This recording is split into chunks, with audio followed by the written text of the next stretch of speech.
ሰላም ጤና ይስጥልን ውድ ተመልካቾቻችን፣ እነሆ የዕለቱን ዘገባዎችን ወደ እናንተ ማድረስ ጀምረናል።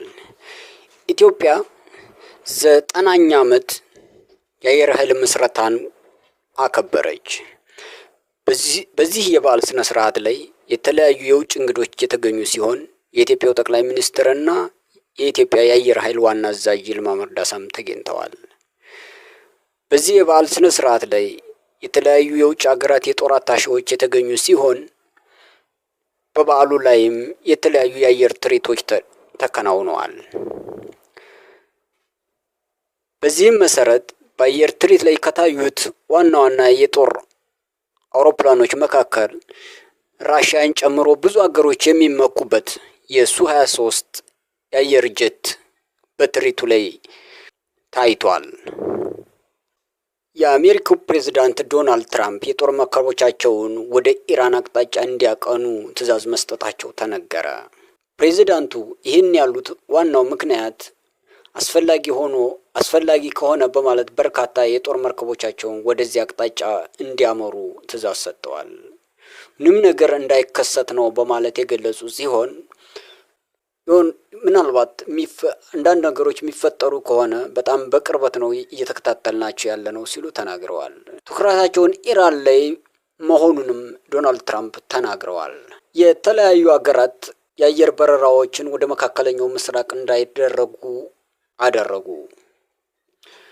በዚህም የተነሳ የተለያዩ ሀገራት የራሳቸውን ግሩፕ እየፈጠሩ ይገኛሉ።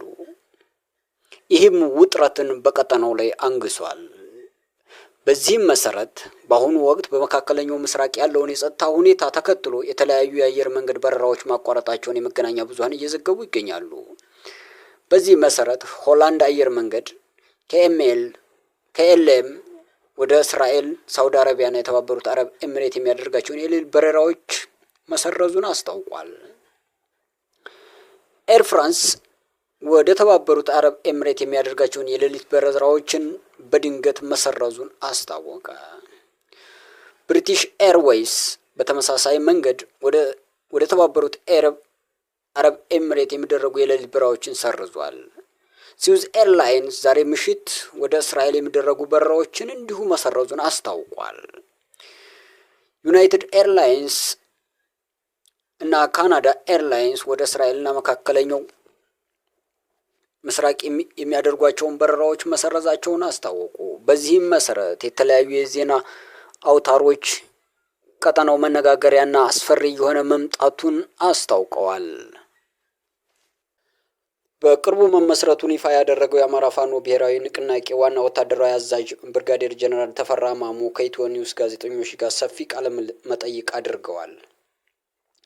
በዚህም መሰረት በተለያዩ ጉዳዮች ላይ ሰፊ ማብራሪያ ሰጥተዋል። ከነዚህም መካከል የአማራ ፋኖ አንድነት ምስረታና አደረጃጀትን በተመለከተ፣ የአማራ ፋኖ የጦር አደረጃጀት ብቃትና ማንቃትን በተመለከተ፣ ትግሉ ተጠልፏል ለሚሉ እጅ የሰጡ ግለሰቦችን በተመለከተ እንዲሁም የብልጽግና ጦር መፈረካከስና የሰራዊቱ መበተንን በተመለከተ ሰፊ ማብራሪያ ሰጥተዋል።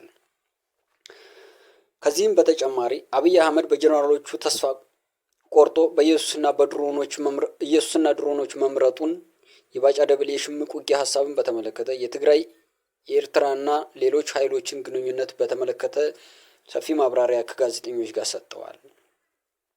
ይህ በእንዲህ እንዳለ የቀይ ባህርና የአማራ ኃይልን እንዲሁም የአማራን መሬት በተመለከተ፣ የአማራ ብሔርተኝነት መሰረታዊ የፋኖ ኃይል ግንባታን ማዕከላትን በተመለከተ ሰፊ ማብራሪያ መስጠታቸው ተነግሯል። ከዚህ በተጨማሪ ወደ ብልጽግና የገቡ የትግራይ ጀነራሎች ያስጀመሩት የብልጽግና ሽምቅ ውጊያ ሙከራ ክሽፈትን አስመልክቶ የራሳቸውን ማብራሪያ ሰጥተዋል። ይህ በእንዲህ እንዳለ የፋኖ አመራር ብቃት ስብጥርና የተዋጊ ኃይሉ ቁመናን በተመለከተ የራሳቸውን ማብራሪያ ሰጥተዋል። ሽምቅ ውጊያ በአማራ ተዋጊነት መንፈስ እንዲሁም በአማራ ምድርና ልምድ አንጻር እንዴት ይታያል የሚለውን ዘለግ ያለ ማብራሪያ ሰጥተዋል። በመጨረሻም የአማራ ልዩ ኃይል፣ ፖሊስ፣ ሚሊሻና የመከላከያ ሰራዊት ሆነው የሚያገለግሉትን በተመለከተ የራሳቸውን ማብራሪያ ሰጥተዋል። የትግሉ ደጋፊዎችና የሌሎች ኃይሎችን በተመለከተም የራሳቸውን አስተያየት ሰጥተዋል።